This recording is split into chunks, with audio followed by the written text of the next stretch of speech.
Hi, I'm Luan Aiken with Tagawa Gardens here in Centennial, Colorado, and I am with Mike, one of our Tagawa staff. He's also a certified arborist. He has all kinds of advice for people who go and look at their tree and say, where do I start with the pruning? Where do they start with the pruning, Mike? Well, I think on a more basic level, you can really just start with the 3Ds. Really, any time of the year, you could remove the dead limbs, the damaged limbs. Locally here, we have a lot of limbs that are damaged from snowstorms and windstorms, so usually plenty to do in the tree. And then also the third D would be the diseased branches. When you're removing the diseased branches, it can get a little tricky. If you start making cuts into that branch, you're more than likely going to have the disease spores on your blade. At that point, that's when you need to disinfect the blade, either with a mild bleach solution or even Lysol would work. Between every cut. Between every cut. It's pretty labor intensive, yeah. Tell me about this 3-cut approach that people should take with removing some more sizable branches.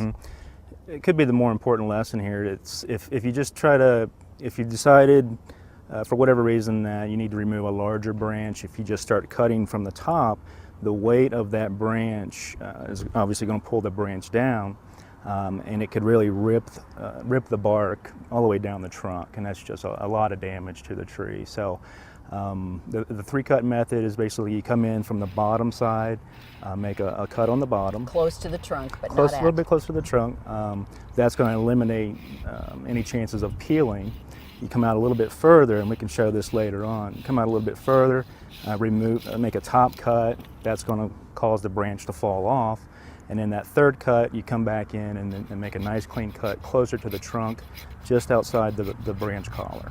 The branch collar, you'll point out, is that little place where it swells just as it's going out to the branch. Exactly. On most trees, on a lot of trees, that collar is pretty obvious. On other trees, it's not so obvious.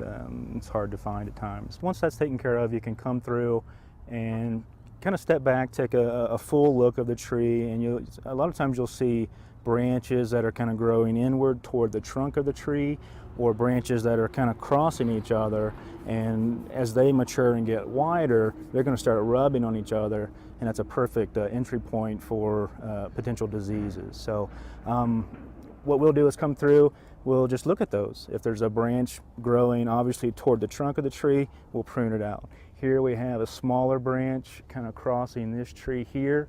As it matures, potentially, it could kind of scrape there. So it's a real simple cut. Just come in with your hand pruners here and just eliminate that.